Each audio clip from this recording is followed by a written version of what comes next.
तमहीद के सफ़र का आगाज़ करूं, इससे पहले आप कह दें ज़रा या रसूल अल्लाह। ऐसे नहीं, ऐसे नहीं, हम सारी ज़िंदगी उन्हीं का लंगर खाते रहे। आज बाबा दीवान शाह की महफिल में आके बैठे हो, एक वली की महफिल हो और फिर बंदा इतना चुप होके बैठे तो फिर सोचना पड़ता है कि पता नहीं इतना खामोश क्यों बैठा है, या तो लंगर मिला नहीं है या लंगर हजम नहीं हुआ है। ये फैसला आपको करना है। जरा कह दें या रसूल अल्लाह। जिन भाइयों को जहां जगह मिल जाए वहीं बैठ जाएं। मैं समझ सकता हूं कि आपकी तादाद से कुर्सियां कम हैं, मगर गुजारिश है बहुत जल्द जिसको जहां जगह मिले वहां बैठ जाएं। ये एहसान साहब तवज्जो करें। और कमेटी के अफराद हैं कि नहीं जलसे में? हैं कुछ लोग कमेटी वाले? हाँ माशाल्लाह। सेक्रेटरी साहब किधर है? माशाल्लाह वो गेट पर लगभग गेट में नहीं का काम कर रहे हैं। अल्लाह सलामत रखे जितने लोग जहाँ हैं, अल्लाह सबको खुश रखे। मिंटू भाई बहुत अच्छा साउंड आपका है, अल्लाह सलामत रखे। अरबाब मिंबर की दुआएं। और जरा आप कह दें या रसूल अल्लाह। नहीं, मैं सोच रहा था लोग अच्छे मिलेंगे ना तो फिर बात बहुत अच्छी शुरू कर दूं, वरना मुझे अल्लाह का शुक्र है नमाज जनाजा भी आती है। क्या इरादा है? कुछ जीना है कि नहीं? तो किसी ने कहा था ये खामोश मिजाजी तुम्हें जीने नहीं देगी, इस दौर में जीना है तो कोहराम मचा दो।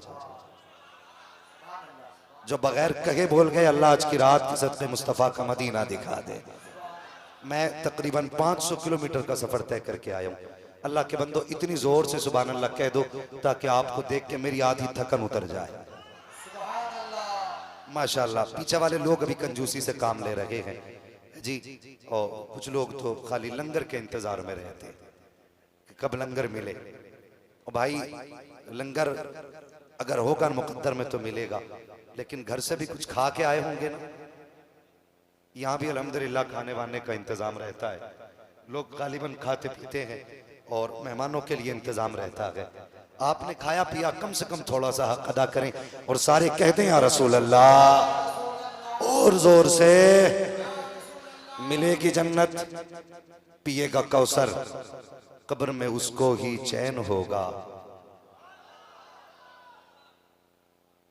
अभी आपका मूड नहीं बन रहा है, लगता है इंतजार में है 12 बजने के। मिलेगी जन्नत, पिएगा कौसर, कब्र में उसको ही चैन होगा। नमाज उसकी कबूल होगी कि जिसके दिल में हुसैन होगा। माशाल्लाह अब लगा ना दीवान शाह की महफिल में है। हाँ अल्लाह अकबर। अजमत औलिया कॉन्फ्रेंस है, लाओ मैं तज़किरा सरदार औलिया से छेड़ू। मदीने की जमीन है, फिजा रंगीन है, आने वाला मौलाए कायनात है। अल्लाह सलामत रखे। दो शख्स हैं, एक चीज का झगड़ा है। एक ऊंट पर दो लोगों की बहस।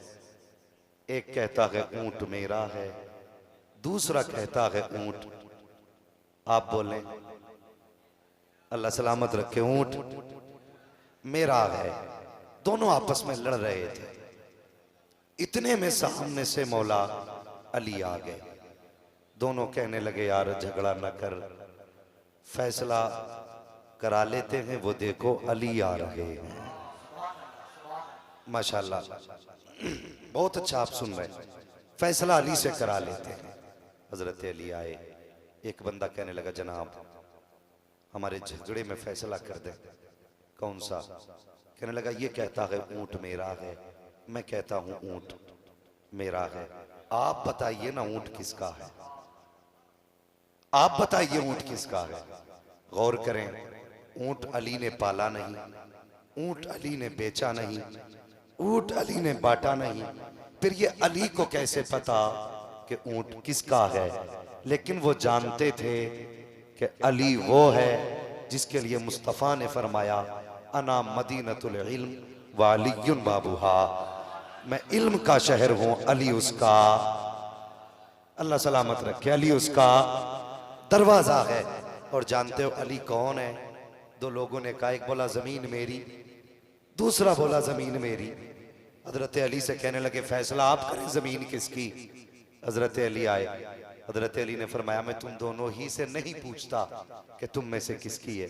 कहा फिर? कहा उससे पूछते हैं जिसके बारे में झगड़ा हो रहा है। अब जरा समझे सरदार औलिया की शान। कहने लगे मैं उससे पूछता हूं जिसका झगड़ा है। आपने जमीन से फरमाया जमीन। उसने कहा जी मुझे पहचानती है, मैं कौन हूं? उसने कहा जी आप हैं अबू तुराब। जो समझे अल्लाह उन्हें सलामत रखे। जमीन ने कहा आप हैं अबू तुराब। फरमाने लगे फिर बता तू इसकी है या इसकी है? जमीन ने कहा ली दोनों से कह दो मैं इन दोनों की नहीं हूं बल्कि ये दोनों मेरे हैं, ये दोनों मेरे हैं। ये जानते थे हर सवाल का जवाब नबी के घर से मिल सकता है। वो लोग जो कहते हैं नबी को इल्म नहीं, उन्हें सोचना चाहिए अगर अली का इल्म इतना है तो फिर नबी का इल्म कितना होगा। आला हजरत फरमाते हैं क्या बात रजा उस चमनिस्तान करम की, जहरा है कली जिसमें हुसैन और हसन फूल। और ये रिवायत रही है कि लोग जब मसाइल में उलझते थे तो अली के घर आते थे, अली के घर आते थे। ऐसे सवाल जिनके जवाब मुश्किल थे वो जवाब अली की चौखट से मिलते थे। एक बार ना हजरत इमाम ज़ैनुल आबिदीन के साहबजादे इमाम बाकिर की बारगाह में लोग आए। कहने लगे हुजूर एक सवाल है, जवाब मिलेगा? मैं नबी की बात नहीं कर रहा हूं, वलियों की बात कर रहा हूं, वलियों की बात कर रहा हूं। कहने लगे हुजूर सवाल है जवाब देंगे? फरमाने लगे क्या? कहने लगे मेरे बस्ती में एक शख्स है उसके पास 5 बाल हैं, वो कहता हुजूर के हैं। क्या आप बता सकते हैं कि वाकई वो बाल मुस्तफा के हैं? मुझे बताइए अगर एक जगह 2 लोगों के बाल रख दिए जाएं और फिर पूछा जाए इसमें कौन सा बाल किसका है, तो कोई बता सकता है? बता सकता है कोई? कितना मुश्किल सवाल था ये तो समझे ना आप कि एक शख्स कहता मेरे पास 5 बाल हैं और वो कहता वो मुस्तफा के हैं। आप बता सकते हैं कि किसके बाल हैं? हजरत इमाम बाकिर फरमाते हैं जी कल लेके आना, अली का बेटा बताएगा बाल किसके हैं, बाल किसके हैं। अगला दिन हुआ, महफिल सजी, मुरीदीन बैठे थे, दीवाने बैठे थे, बाल आ गए। आपने फरमाया ले आए? कहा जी एक डब्बी के अंदर बाल थे, डब्बी खोली, बाल ऊपर रखे, फरमाने लगे सब खड़े हो जाओ, अल्लाह अकबर। अब जरा सुने सुने और नाज करेंगे बरेलवी होने पे, आप लोग नाज करेंगे अपने बरेलवी होने पे। आपने फरमाया खड़े हो जाओ, सबके सब खड़े हो गए। जी अब क्या करना है? फरमाया आंख बंद करो, मेरे नाना पे सलाम पढ़ना शुरू कर दो। अब वो लोग देखें जो कहते हैं खड़े होकर सलाम नहीं पढ़ना चाहिए। अली का बेटा कहता है खड़े हो जाओ सलाम पढ़ो, सारे लोग खड़े हो गए। अल्लाह अकबर, सबने मुस्तफ़ा पे सलाम पढ़ना शुरू किया है। जैसे आका पर सलाम का आगाज हुआ है, जैसे जैसे सलाम पढ़ता जा रहा था, धीरे धीरे उनमें से 3 बाल ऐसे थे जो सीधे उठ के खड़े हो जाते हैं और सलाम सुन के झूमना शुरू कर देते हैं। सलाम मुकम्मल हुआ, आपने 3 बाल उठाए और उठाने के बाद चूमे, आंखों से लगाए, फरमाया ये 3 बाल मेरे मुस्तफ़ा के हैं, ये 2 बाल मेरे मुस्तफ़ा के नहीं है। का कैसे पता चला कि ये 2 बाल मुस्तफा के नहीं है? तो इमाम बाकिर ने कहा था तुमने नहीं देखा जो सलाम सुन के खड़े हो गए थे वो मुस्तफा के हैं, जो पड़े रह गए थे जो मुस्तफा के नहीं है। फैसला हो गया, कयामत तक जो खड़े होकर सलाम पढ़ेगा वो मुस्तफा का कहलाएगा, जो सलाम में खड़ा नहीं होगा वो मुस्तफा का नहीं कहला सकता है।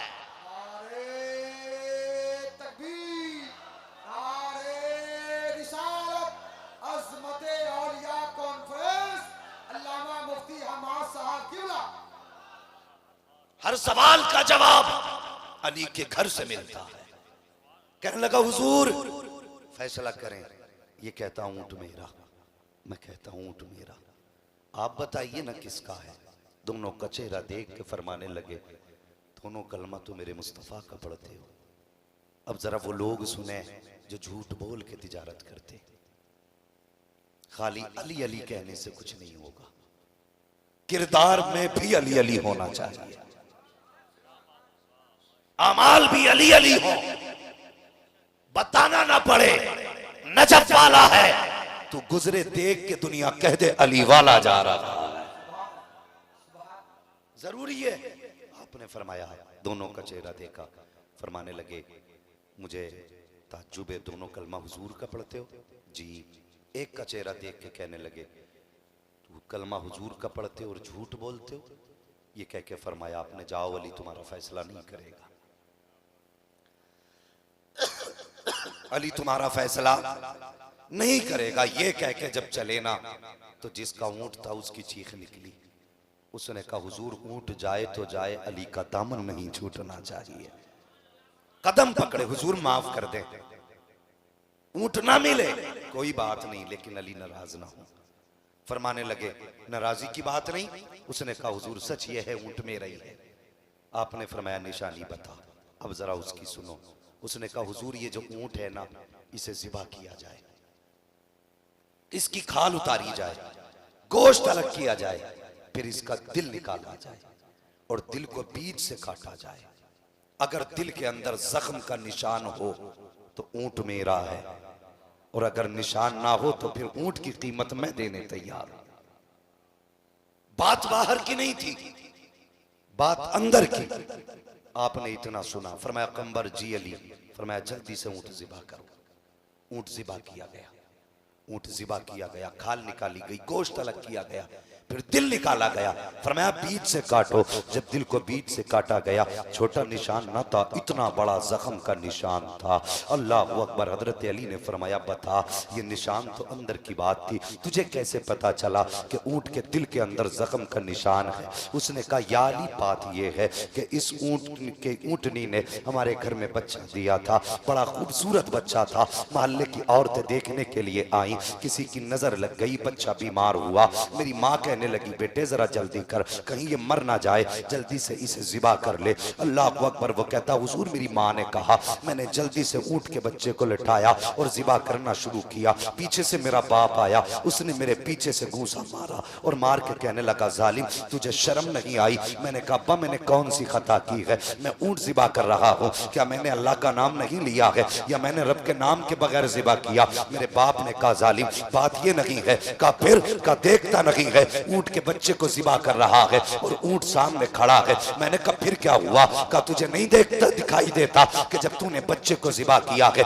इसके कटने की तकलीफ इसके बाप को इतनी हुई है कि इसकी आंख से खून के आंसू बह रहे हैं, इसके दिल में जख्म बन गए हैं, छाले पड़ गए हैं, जब वो फूटे हैं तब आंख से खून बह रहा है। अल्लाह अकबर। का मैंने कहा था बाबा क्या जानवर को भी एहसास होता है? तब मेरे बाप ने कहा था अगर एहसास ना होता तो इसकी आंख से खून के आंसू ना बहते। कहता जनाब मुझे उस दिन से याद है कि मेरे ऊंट के दिल में जख्म था, उसका निशान तो होगा। हजरत अली ने इतना सुना, ऊंट का फैसला तो छोड़ा, फरमाया कोई जाए मेरे हुसैन को बुला लाए। अल्लाह अकबर। लोग दौड़े हैं, आका हुसैन को बुला करके लाए। उम्र शरीफ कम है आका हुसैन की, आपके करीब आका हुसैन आए। फरमाते शहजादे जिस दिन से सैयदा का विसाल हुआ है आज तक अली ने कोई हुक्म नहीं दिया है, ए हुसैन आज कुछ मांगना चाहता हूँ। आका हुसैन कहते हैं बाबा मांगो ना, क्या मांगना चाहते हो? हजरत अली कहते हैं बेटा हुसैन जरा कमीज तो उठाओ। अब आका हुसैन ने कमीज उठाई है। अल्लाह अकबर। पूरा शहर हैरत में था, जैसी कमीज उठी है अली कभी सीना चूम रहे हैं, कभी बेटे के लबों को चूम रहे हैं, कभी माथे को चूम रहे हैं, सीना चूमते जा रहे हैं, रोते जा रहे हैं। कहते या अली बात समझ में नहीं आई, फैसला ऊंट का था, बेटे को चूमने की क्या जरूरत है? फरमाया तुमने नहीं देखा वो ऊंट था, ये मेरा हुसैन है, इसके सामने एक बच्चा कटा, इसके दिल पे जख्म आ गए, मेरे हुसैन के सामने तो 71 लाशें पड़ी होंगी, उस दिन कोई चूमने वाला नहीं होगा, इसलिए आज अली चूम रहा है। अल्लाह अकबर। सब लोग हैरत में थे। काली कहना क्या चाहते हो? का ये जानवर है जिसका कलेजा फट गया, ये हुसैन है जो 71 लाशें उठा के भी रब का शुक्र अदा करता नजर आए।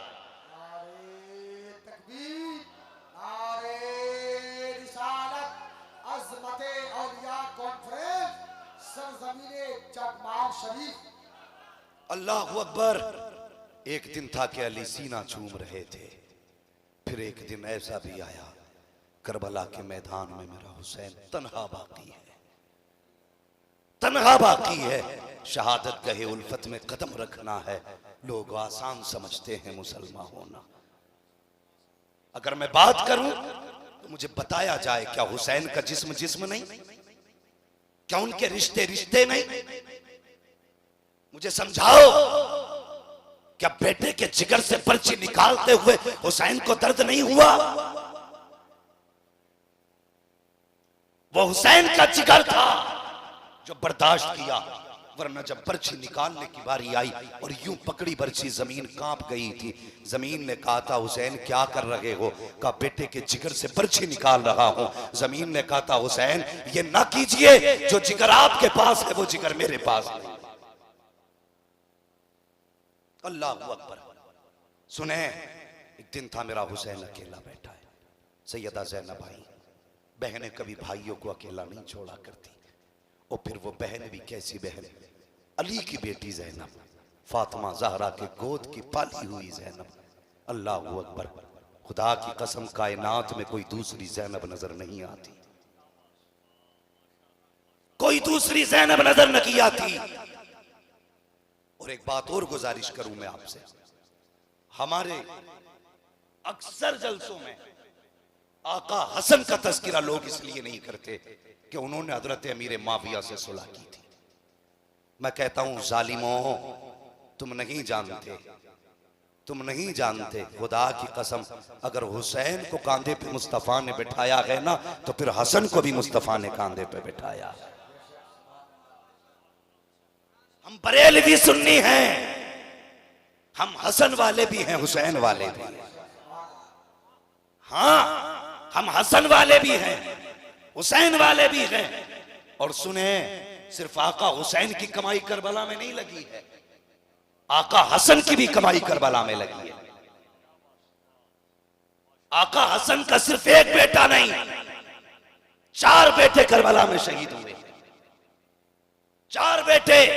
और रह गई बात कासिम की, खुदा की कसम करबला को जरा करीब से देखो तो कासिम कौन है? जिनकी कफालत हुसैन ने की, जिनकी परवरिश सैयदा ज़ैनब ने की, जिनको तलवार गाजी अब्बास ने सिखाई थी। ये है आका हसन के शहजादे। और सुने, हम हाय ववेला वाले भी नहीं, हम हुसैन को मजबूर भी नहीं मानते, हम हुसैन को कमजोर भी नहीं मानते।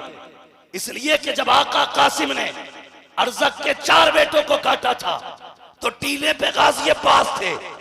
पहला काटा, कहा शाबाश, दूसरा काटा, फिर कहा शाबाश। जब 4 बेटे कटे, आवाज दे के कहा था हुसैन जी गाजी का जरा टीले पे आ, मेरे कासिम की शजाअत को दे। हुसैन टीले पे आए, सामने अरज़क था, पलक झपके, तलवार उठी, गर्दन अलग धड़ा लगता। जानते हो मेरे हुसैन ने कहा कासिम बस कर, यहां शुजाअत दिखाने नहीं आए हैं, यहां हम मुस्तफा की उम्मत बचाने के लिए आए हैं। अगर मेरे हुसैन ने तनखा कासिम को ना रोका होता, 22,000 की औकात क्या है, अगर 22 लाख भी होते, कसम खुदा की गाजर मूली की तरह अलग अलग टुकड़ों में पड़े होते। और दूसरा भी पहलू बयान कर दूं, गाजी अब्बास को शहीद होते सबने सुना, मशकीजा उठाते सबने सुना, लेकिन कोई किताब ऐसी दिखा जो किताब सुन्नी सही उल अकीदा की हो और उसमें लिखा हो कि जाते हुए अब्बास ने तलवार चलाई। नहरे फुरात पे गए, बोले गए कि नहीं गए, लेकिन जब सवार हुए घोड़े पे तलवार निकाली, हुसैन ने फरमाया था मेरे गाजी तलवार क्यों निकाल रहे हो? कहा हुजूर पहरा है नहरे फुरात पे। फरमाया खबरदार तलवार न चलाना। जी क्यों? कहा जब मुअर्रिख कल तारीख लिखेगा तो वो लिखेगा कि अली के बेटे पानी के लिए लड़ते हुए मरे थे। कहा ऐसा मत करना, सिर्फ दिफा करना, पहल नहीं, वरना जानते हो गाजी अब्बास की लंबाई कितनी थी। जब आप असली नस्ली घोड़े पे बैठते थे तो आपके पैर जमीन पे लगा करते थे, और जब आप सवार होके चलते थे तो जानते हो जात अब्बास की होती थी, जलवे अली के नजर आया करते थे। ये शान थी गाजी अब्बास की। अल्लाह अकबर। तन्हा खेमे में हुसैन है, हाथ में जुल्फ़िकार बाबा अली की है, सर पे अमामा भाई हसन का है, कांधे पे चादर नाना मुस्तफ़ा की है। टेक लगा के बैठे, अचानक आंख लगी, उठे, चौंक गए। सैयदा ज़ैनब ने कहा भाई खैर तो है? कहने लगे अभी अभी हुजूर ख्वाब में तशरीफ लाए थे। क्या कहा? हुजूर फरमा रहे थे हुसैन परेशान ना हो, कुछ देर की बात है, रोज़े कौसर पे मुलाकात होने वाली है। अल्लाह अकबर, बात बड़ी लंबी हो जाएगी, बस मैं बताना चाहता हूँ, सुने। फिर वो वक्त भी आया, मेरा हुसैन करबला के मैदान में सजदे में सर रखा, नमाज ने कहा था हुसैन मुझे तो कम से कम अदा कर। गोया हुसैन कह रहे थे नमाज आज ऐसा सजदा अदा करूँगा कि क़यामत तक नमाज हुसैन से पहचानी जाएगी। अल्लाह अकबर। फिर ऐसा सजदा कि आज तक नमाज को हुसैन की जात पे नाज है, आज तक नाज है। इसकी जुर्रत पर अली शेर खुदा को नाज है, इस नवासे पर मोहम्मद मुस्तफ़ा को नाज है। सजदे तो सबने किए, इसका मैं अंदाज है, इसने वो सजदा किया जिस पर खुदा को नाज है। इसने वो सजदा किया जिस पर खुदा को नाज है। फिर मक्तल भी आपने देखा, शाम गरीबा आई, अल्लाह सलामत रखे अहले बैत थार को। तारीख आज भी गवाह है, काटने वाले मिट गए, कटने वाले आज भी जिंदा हैं, आज भी कटने वाले जिंदा हैं। दुनिया के कोने कोने में चले जाओगे, सैयद ज्यादा जरूर मिलेगा। एक बीमार लौट के आया था, खुदा की कसम आज उनकी नस्ल सारे जमाने को शिफा बांट रही है, दवा नहीं शिफा बांट रही है। ये उनके घराने की शान है। शाम गरीबा आई, बात आपने कई बार सुनी होगी कि हजरत ज़ैनब ने रात को बैठ के पहरा दिया ताकि कोई जानवर लाशों के टुकड़े उठा के ना ले जाए। जब रात के 2 हिस्से गुजर गए, रात का आधा हिस्सा गुजराना, जो 2 हिस्से गुजरे यानी आधी रात गुजर गई, अचानक ना किसी के आने की आहट महसूस हुई। सैयदा ज़ैनब तो बैठी थी, आपने संभाला खुद को, करीब से देखा ना कोई खातून पर्दे में लिपट के आ रही है। आपने पूछा कौन? उसने कहा मैं हुर की बीवी हूँ। इतना कह के वो आगे बढ़ी, कहा सैयदा ये पानी ले लो। आपने फरमाया अब हमें पानी से नफरत हो गई है, अब हमें पानी से नफरत हो गई है। कहा सैयदा मेरे शोहर ने आपके भाई की कदमों पे जान दे करके अपनी जिंदगी की गुलामी का सबूत दिया, मैं पानी लाई हूँ, मेरा पानी कबूल कर ले। अल्लाह अकबर। सैयदा ज़ैनब ने इनकार किया। तो जानते हो सादात इकराम जानते हैं, किसी भी सैयद को अगर हजरत फातिमा का वास्ता दो तो कभी टाला नहीं करते हैं। खातून ने कहा ज़ैनब तुम्हारी अम्मी का वास्ता, ये पानी कबूल कर लो। आपने कहा ठीक है, पानी को लिया। लेने के बाद उठी, वहां गई जहां पे सैयदा सकीना को लेटा करके आई थी। जाके देख हजरत सकीना का पता ना चला, तलाश किया कहीं ना मिली, परेशान हो गई। आवाज दी सकीना, मक्तल से आवाज आई पुपी मैं यहाँ हूँ। आप कहीं जाने के बाद क्या देखा? बेटी बाप के सर पे पैर रख के लेटी हुई है। वो यार बाप बेटी का प्यार बड़ा अनोखा होता है, बड़ा निराला बाप बेटी का प्यार होता है। तुम्हें क्या लगता है करबला कोई मनगढ़ंत कहानी है या सिर्फ मूड बनाने के लिए दास्तान लिखी गई है? खुदा की कसम परदेश जाते हो, जो लोग परदेसी हैं वो मेरी बात समझते होंगे। जब परदेश जाते हैं तो बेटियां रास्ता रोक लेती हैं, कहती हैं अब्बा वापस कब आना है। उस वक्त मुश्किल होता है बेटियों से नजरें चुरा के जाना। जब बेटियां हाथ पकड़ के पूछती हैं बाबा कब तक वापस आओगे, तब लगता है ये रास्ता कैसे पार किया जाए। और यार जो परदेश रहते हो उन्हें तो पता कि जब बेटियां फोन करके कहती हैं अब्बा तेरे बगैर दिल नहीं लगता है, तब जी चाहता है मालिक पर दे दे, उड़ के जाए बेटी के पास पहुंच जाए। अल्लाह अकबर। ये निराले प्यार होते हैं बेटियों के, ये अजीब प्यार होता है बेटियों का। अमर इब्ने साद से एक दिन यजीद ने पूछा था, ये अमर इब्ने साद इतना बता, करबला की इतनी बड़ी जंग हुई, उसमें इतने शहीद हुए हैं, क्या तुझे एक बार भी हुसैन पे रहम आया कि नहीं? उसने कहा पूरी जंग में सिर्फ एक मर्तबा मुझे हुसैन पे तरस आया था। कहा किस वक्त? का जब हुसैन सवारी से नीचे उतरे थे, उस वक्त उनकी बेटी दौड़ करके आई और गले में हाथ डाला था, अपने बाप के माथे के जख्मों को साफ कर रही थी। कहा उस वक्त मुझे रहम आ रहा था। कहा मैं देख रहा था कि हुसैन की बेटी कभी बाप के लबों लबों को चूम रही है, कभी माथे को चूम रही है। अल्लाह अकबर का फिर हुसैन कहते हैं ओ जालिम नजरें फेर ले, मैं अपनी पर्दे वाली बेटी से मिल रहा हूँ। ओ हया नहीं चाहिए, अगर मेलों के नाम पर तेरी मेरी बेटियां बेपर्दा निकलती हैं तो बता ज़ैनब के जिगर पे क्या गुजरती होगी, सकीना के जिगर पे क्या गुजरती होगी। ऐसे जंग के माहौल में जब चारों तरफ से तीर चल रहे थे, दुश्मन मुहासबा किए हुए हैं, उस वक्त भी पर्दे का इतना लिहाज। फरमाते नजरें फेर ले, मैं अपनी पर्दे वाली बेटी से मिल रहा हूँ। कहते मैंने इतना सुना, मैंने चेहरा तो फेर लिया लेकिन फिर भी तिरछी निगाहों से हुसैन की बेटी को देख रहा था। का अजीब मंजर था, एक पर्दे वाली खातून आई, उसने आने के बाद हजरत ज़ैनब का हाथ छुटाना चाहा। का अजीब मंजर था, एक हाथ छुटाते थे तो सकीना दूसरा हाथ डाल लेती थी, जब इस हाथ को छुटाया जाता था तो ये हाथ डाल लेती थी। कहते बड़ा मुश्किल मंजर था उस वक्त जब बाप बेटी की जुदाई थी। अल्लाह अकबर, वो कैसा मंजर था। हजरत ज़ैनब ने कहा बेटी तुम यहाँ क्यों आके सो गई? कहती फूफी आपको तो पता है मुझे बाबा के बगैर नींद नहीं आती है। जब रात को मेरी आंख खुली मैंने आवाज दी बाबा मुझे नींद नहीं आ रही है। इतने में किसी ने कहा था आ बेटी तुझे सीने से लगा के सुला दूं। कहती मैंने दौड़ लगाई, कहा बेटी बता तो सही, यहाँ तो जो कत्ल हुए हैं इनके सर भी नहीं है, तुझे कैसे पता चला कि ये तेरे बाप का लाशा है? सैयदा सकीना ने कहा था अम्मी जान पता तो ना चला। फूफी जान लेकिन बात ये है जब मैं करीब आई मैंने कहा कहाँ हो मुझे बताओ तो सही। कहा किसी ने बाजू उठाए। कहा जब मैं करीब गई मैंने जाके क्या देखा, ये बदन मेरे बाप का है लेकिन मैं सीने पे सर रख के सोने वाली। आज जब सीने पे लेटना चाहा इतने सख्त मेरे बाप के सीने पे थे। अल्लाह अकबर के लेटने जगाना थी, मैंने कदमों पे सर रख के सो गई। फूफी ने कहा चल बेटी ये पानी पी लीजिए। अल्लाह अकबर, अब उस घराने का सब्र देखो। ओ भाई भाई का हक मारने वालों, अपनों को उठा के जेल तक लेके जाने वालों, इंच इंच जमीन के लिए अपनों का गला काटने वालों, अपने आप को अली वाला कहलाते हो। इनके घराने की शान तो देखो, हम दूसरे के छीनने पे लगे हैं लेकिन इनके घर की सखावत देखो। हजरत ज़ैनब ने कहा था लो सकीना ये पानी पी लो यार, 3 दिन की प्यास है, सारे लोग नजरों के सामने शहीद हुए हैं, अगर पानी पी के इतनी शहादतें देख ले तो गलत सूख जाता है। जिनके घर में 3 दिन की प्यास थी हजरत ज़ैनब ने कहा था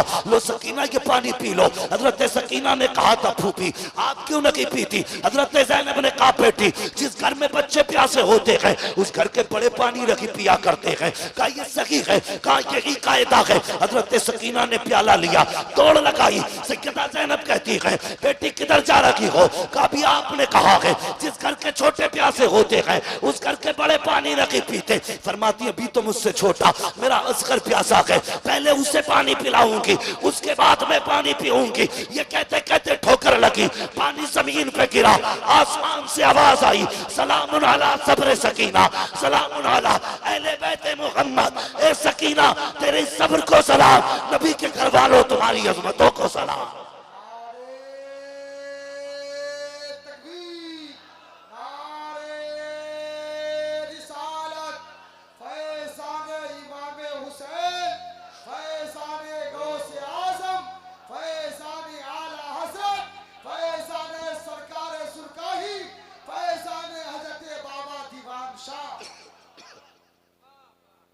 अब इसे सुन के कोई ये ना कहे मजबूर थे।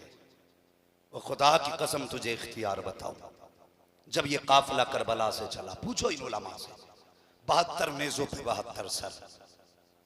कितने? नींद आ रही है तो फिर मत बोलिए। 72 नेज़ों पे 72, सारे बोले 72 सर, 64 औरतें, 26 बच्चे, एक ज़ैनुल आबिदीन। समझ गए? 72 नेज़े, 72 सर, 64 औरतें, 26 बच्चे, एक इमाम ज़ैनुल आबिदीन। और तारीख में सबसे पहले बेड़ी जिसके लिए बनी वो हुसैन के बेटे के लिए बनी है।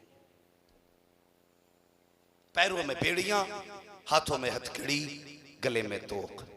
तोक इतना वजनी था कि इमाम सज्जाद ऐसे चल रहे थे जैसे नमाजी रुकू में हुआ करता है। ये वजन था। रास्ते से गुजरे, जब एक बस्ती में पहुंचे, एक राहिब निकला, कहने लगा बेकसूर कैदी मेरे हक में दुआ कर दे। सुने गौर से, बेकसूर कैदी मेरे हक में दुआ कर दे। आप फरमाने लगे तुझे कैसे पता मैं बेकसूर हूं? उसने कहा मेरी किताब में लिखा है। कहा क्या लिखा है? कहा मेरी किताब में लिखा है मुहर्रम के दिन होंगे, जुमे का दिन होगा, कादसिया का चौक होगा, 72 नेजों पे 72 सर होंगे, उन सरों में महफूज जबान होगी, उन जबानों पे जारी कुरान होगा। उन जबानों पे जारी कुरान होगा। का उनमें एक कैदी होगा जिसके हक में वो हाथ उठा देगा, अल्लाह उसकी दुआ खाली नहीं रखेगा। फिर आपके हाथ उठे, कहने लगे अल्लाह कभी इसे किसी जालिम मुसलमान का कैदी ना बनाना। समझ सकते हो कैद की सऊबत? अल्लाह कभी इसे किसी जालिम मुसलमान का कैदी ना बनाना। उसने कहा ये कौन सी दुआ है? ये भी कोई दुआ? फरमाने लगे ये सबसे बड़ी दुआ है। कहा मैं समझा नहीं। फरमाया मेरी कमीज उठा। जब उसने कमीज उठाई, मुझे नहीं पता आप क्या सुन रहे हो और क्या सोच के बैठे हो, बस सुने अहले बैत से मोहब्बत करने वालों। जब उसने कमीज उठाई ना, आपकी पूरी कमर पे कोड़ों के सुर्ख निशान मौजूद थे। कहा ये क्या है? आपने फरमाया जब से सफर शुरू हुआ है इन लोगों के जुल्म के कोड़े नहीं रुके हैं। का सरेंडर क्यों नहीं कर देते? फरमाने लगे सरेंडर कौन करेगा? सरेंडर करते तो तब करते जब ये 72 सर सलामत थे। हमने तो 72 दे दिए, सर नहीं झुकाया। फरमाते हैं अगर हम सरेंडर हो गए हकीकत सरेंडर हो जाएगी। अगर हम तब गए हक्कानियत तब जाएगी। का कब तक बर्दाश्त करोगे? का जब तक मुस्तफा की अमानतें उनके मदीने तक नहीं पहुंचा देंगे इसी तरह जुल्म बर्दाश्त करते रहे। अल्लाह अकबर। काफिला आगे बढ़ा। सुने और जानते हो ढोल बज रहे थे आगे आगे। अमर इब्न साद के कहने पर, यजीद के हुक्म पर शहर शहर बस्ती बस्तियों में सजावटें की गई थी, धूम मनाई जा रही थी। आज बागियों के सर लाए जा रहे हैं। आगे आगे ढोल थे। सुनना बहुत गौर से। तो बच्चे अपनी अपनी गलियों में इंतजार करते थे। काफिला बारात आ रही है, लगता है बारात है, ढोल तमाशे हैं। अल्लाह अकबर। जानते हो जब ये एक बस्ती से काफिला गुजरने लगा ना, तो उस बस्ती में एक नाबीना फकीर खड़ा था। उसे ढोल की आवाज आई। उसने बच्चे से कहा बेटे जब दूल्हा मेरे पास से आए तो कोनी का इशारा कर देना। बच्चे ने कहा ठीक। सबसे आगे ढोल थे। बच्चे ने कहा बाबा बारात आ रही है। उसने कहा ठीक, जब दूल्हा करीब आए तब इशारा करना, फिर भीख मांगूंगा। इसलिए कि दूल्हा की जब कोई उतारन मांगे तो फिर थोड़ी नहीं मिलती है। उसने कहा दूल्हा आए तब बताना। बच्चा ढोल देखता रहा। अचानक जब 72 नेजों पे 72 सर देखे, बच्चा भूल गया, बस देखता रह गया। सबसे आगे मेरे इमाम का सर, उनके पीछे अली अकबर का सर, उनके पीछे कासिम अब्बास के सर, सबसे पीछे अली असगर का सर था। बच्चे ने हजरत अली असगर का सर देखा, बस होश उड़ गए। उसके पीछे हजरत ज़ैनब की सवारी आ रही थी। जैसी सवारी आई, बच्चा कुछ बताना चाहता था भीड़ में। उसने इशारा किया तो अंधा बाप समझा शायद दूल्हा की सवारी आ गई। उसने कहा है कोई जो मुझे अली की खैरात दे, नबी का सदका दे? इतना सुना सैयदा ज़ैनब ने कहा सवारी रोक दो। आज बड़े दिनों के बाद अपने बाबा अली का नाम सुना है, बड़े दिनों के बाद नाना नबी का नाम सुना है। आप फिजा से कहते हैं फिजा इससे कहो जरा फिर से मेरे बाप का नाम ले। अल्लाह अकबर। फिजा कहती है जरा फिर मांग, क्या मांग रहा है? उसने कहा अली का सदका दो, नबी की खैरात दो। फिर कहा जरा फिर कह। 3 मरतबा कहा। अल्लाह अकबर। उसे पता ना था मामला क्या है। अल्लाह अकबर। कहा चाहते क्या हो? कहा कि भीख चाहिए। आपने बच्चे को करीब बुलाया और बुलाने के बाद कहा अगर तुझे खैरात चाहिए, अली की भीख चाहिए तो सुन, जो सबसे पहले पीछे सवारी आ रही है उस सवारी पे 7 साल की सकीना है। जा उस सवारी के कदमों के निशान की जगह से मिट्टी हटा ले, तेरी जरूरत पूरी हो जाएगी। बच्चे ने बूढ़े का हाथ पकड़ा और उस सवारी की तरफ दौड़ा जिस पे हुसैन की सकीना बैठी थी। जाने के बाद उसने निशाने कदम से मिट्टी हटाई। क्या देखता है, सोने का ढेर निकल आया है। कहता बाबा इतनी भीख मिल गई है, अब मांगने की जरूरत नहीं है। का क्या हुआ? का ये जो खातून गई है ये बता के गई थी कि मिट्टी हटा, जरूरत पूरी हो जाएगी। का मिट्टी हटाई है तो सोना निकल आया है। बूढ़े ने कहा छोड़ दे सोना, उसके पास लेके चल जिसने ये पता बताया है। का किस लिए? का तू नहीं जानता ये जो गुजर के गया है या तो अली की बेटी गुजर के गई है या फिर नबी की शहजादी गुजर के गई।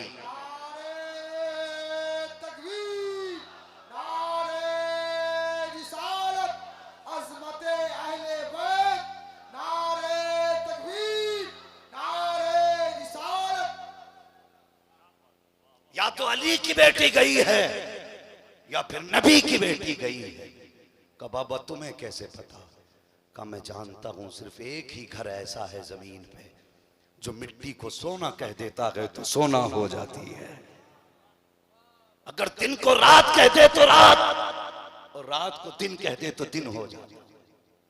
मैं पूछना चाहता हूं लोगों से जो बदबख्त जबान निकाल के कहते हैं अली पावर में थे तो पानी क्यों नहीं मांगा। मैं कहता हूं गधे, मकाम शान और होता है, मकाम इम्तिहान और होता है। शान देखनी है तो अजमेर में दे, एक कासे में पूरा सागर।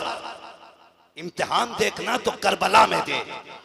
मालिक हौजे कौसर के बेटा प्यासा गया, मालिक हौजे कौसर के भाई प्यासे गए, मालिक हौजे कौसर के खानदान वाले प्यासे गए। खुदा की कसम इसलिए प्यासे नहीं गए कि तुम मजबूर कह सको, इसलिए प्यासे गए हैं ताकि दीन के लिए प्यासा रहना पड़ जाए तो प्यासे रह जाना, लेकिन नबी के दीन पे कोई आंच आने नहीं देना। समझ गए ना बात? मेरे पास बहुत सारी मिसालें इसकी, वक्त होता तो मैं मिसाल देता। बस सुने, सब्र, खुदा की कसम ये वो घराना है जहां सब्र को भी अपने ऊपर फख्र होता है, जहां सब्र को भी अपने ऊपर फख्र होता है। सही पूछो, मुतलकन सब्र बोला जाए तो करबला याद आता है। मुतलकन सब्र बोला जाए तो करबला याद आता है। अगर सब्र को बिछा दो तो हुसैन बनता है, अगर हुसैन को समेट दो तो सब्र बना दो। ये सच्चाई है खुदा की कसम। वरना तारीख उठा के देखें, तारीख उठा के देखें। वक्त ज्यादा होगा लेकिन फिर भी तेजी से बता दो। क्या बात रजा उस चमनिस्तान करम की, ज़हरा है कली जिसमें हुसैन और हसन फूल। उनके घर की सखावत, खुदा की कसम सब कट गए लेकिन अभी हाथ बंद नहीं है। सारे शहीद हो गए। सुने पावर वाले कितने, अल्लाह सलामत रखे। जरा सारे कह दें या हुसैन। मुझे मालूम है आपके मजमे में कुर्सियां खत्म हो चुकी हैं। जो जहां खड़ा है यार जिक्र हुसैन खड़े होके सुन और फिर जाके माँ के तलवे चूम, कहना माँ तेरे दूध का कमाल था। सब बैठ के हुसैन का जिक्र सुन रहे थे, मैं खड़े होके हुसैन का जिक्र सुन के आया। उनकी बेटी सुबह से शाम तक यजीद के दरबार में खड़ी रही। हुसैन वाला घंटे 2 घंटे उनकी महफिल में खड़ा नहीं रह सकता। जरा सारे कह दे या हुसैन। जो बैठे वो भी बोले और जो खड़े वो भी बोले। यार जगह कोई सी भी हो, महफिल तो पूरी दीवान बाबा की है ना, सारी उनकी महफिल है। तो जिसे जगह नहीं मिली वो भी खड़े होकर कहते या हुसैन। अल्लाह सलामत रखे। बस एक बात बता दूं, वक्त होने लगा, बस तवज्जो करें। ये काफिला चलाना, तो जब काफिला चलने लगा, चलते चलते काफिले में ना एक खातून जंगल में खड़ी थी। उसने इशारा किया किसको? जो सबसे आगे जा रहा था, अमर इब्न साद। उससे कहा ठहर। कहा क्या? कहा तुम्हारे काफिले में इतनी बड़ी जमात में कोई हकीम है? तो उसने कहा हम तो हकीम नहीं है। कहने लगा क्यों? कहा मेरी 7 बेटियां, 1 बेटा है और उसे किसी जानवर, किसी कीड़े ने काट लिया। मैं चाहती हूँ उसकी जिंदगी बच जाए। कहा तेरी गोद में क्या? उसने कहा 7 बेटियों का जेवर, ये सब ले ले, मेरे बेटे के लिए कोई इलाज बता। मालूम है उसने क्या कहा? उसने कहा मैं तो हकीम नहीं, ये जो बेड़ियां पहन के आ रहा है हो सकता है ये हकीम है। इसने मजाक में कहा इससे पूछ गया हकीम होगा। बूढ़ी गई, कहने लगी कैदी तू हकीम है? आप मुस्कुराए, फरमाने लगे माँ मैं भी हकीम, मेरा बाप भी हकीम, मेरा घराना ही हकीमों वाला है, मेरा घराना ही हकीमों वाला। का फिर मेरे बेटे को ठीक कर देगा? उसने कहा माँ आज हम कैदी हैं, का इजाजत ले लूं? तो का फिर तेरी मर्जी है। गई जाके कहने लगी इस कैदी को मेरे साथ भेज। उसने कहा जितना सोना ये सब देना पड़ेगा। माँ को बेटे बड़े प्यारे होते। मेरे भाई ने मुजफ्फरपुर से मेरे भाई आए हैं एक, उन्होंने मुझे पर्ची दी थी। माजरत के साथ मैं उनकी ख्वाहिश पूरी नहीं कर सकता इसलिए कि वक्त कम था, बस मैं मौजू को समेटने लगा हूँ। सुने, माँ बाप को औलाद बड़ी प्यारी होती है। उसने कहा ये 7 बेटियों का जेवर है, सब ले ले, मगर ये कैदी मेरे साथ भेज दे। अल्लाह अकबर। उसने कहा ठीक है। उसने सारा सोना लिया और उसके बाद चाबी फेंक के कहा लो। फेंकी ऐसे चाबी, कहने लगा सज्जाद अगर तुमने हमारी बात मानी होती तो इतने मोहताज ना होते। अली के बेटे को पहली बार जला लाया और फरमाने लगे जालिम ये तेरी सोच है, तेरी बेड़ियों ने रोक रखा है। फरमाया चाबी रख अपने पास, हमें तेरी चाबी की भी जरूरत नहीं। कहा क्या करोगे? कहा देख। आपने यूं निगाह डाली, जो हथकड़ी थी ना पानी की तरह बह के जमीन पे गिर जाती है, पैरों पे डाली बेड़ियां बह गई। यूं हाथ लगाया, गले का तोक बह गया। फरमाने लगे मालूम नहीं है हजरत दाऊद लोहा पकड़ते थे तो पानी हो जाता था। मुफस्सिरीन लिखते हैं कि वो पानी ऐसे होता था कि जब वो लोहा पकड़ते थे उससे पहले मेरे मुस्तफा का नाम लिया करते थे। अगर दाऊद होकर के नबी का नाम ले तो लोहा पानी बन जाए। अली का बेटा, नबी का बेटा, नबी का नाम लेके नजरें डाल दे तो लोहा पानी नहीं हो सकता। समझ में बात नहीं आती। अब जरा सुने, बह गई हथकड़ी बेड़ियां, तेजी से वो बूढ़ी लेके गई। अल्लाह अकबर। ये नकाहत, ये कमजोरी और ये दुख था कि आप पैर पूरा नहीं उठा पा रहे थे, खिचड़ के पैर चल रहे थे जमीन पे, लकीर बनती जा रही थी। घर के दरवाजे तक पहुंचे, बूढ़ी आगे आगे आप पीछे, क्योंकि जख्मी थे, भूखे थे, प्यासे थे।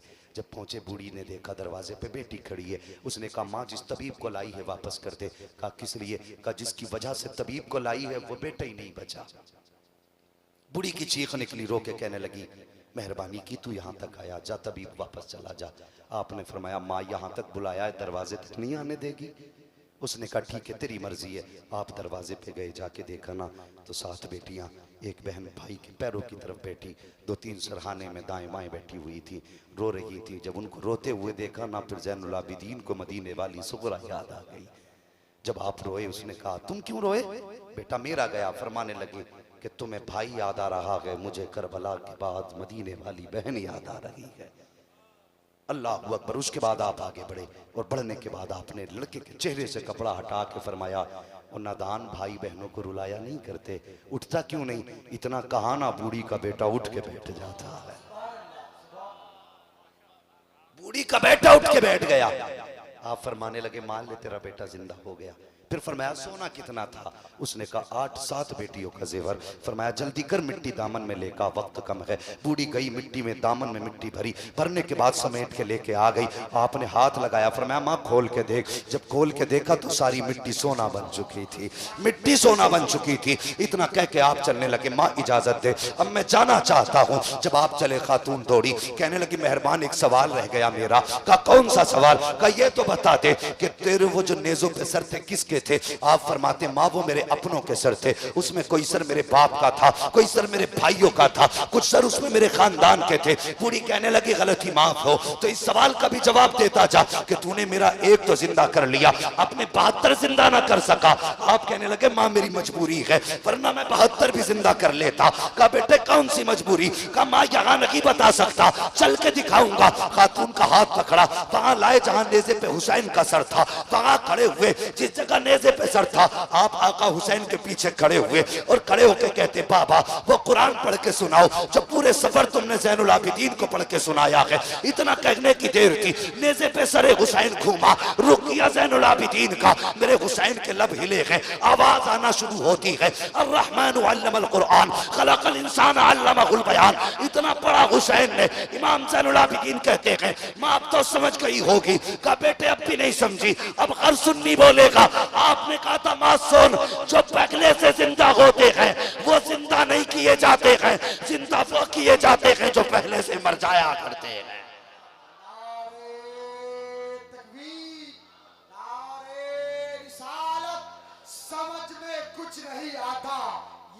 माजरा क्या है। वाह। हुसैन आप बताए फना बका क्या है। सरे हुसैन ने नेज़े पे जब पढ़ा कुरान, यजीदी सोच में गुम था कि फिर कटा क्या है। सुभान अल्लाह, अल्लाह सलामत रखे।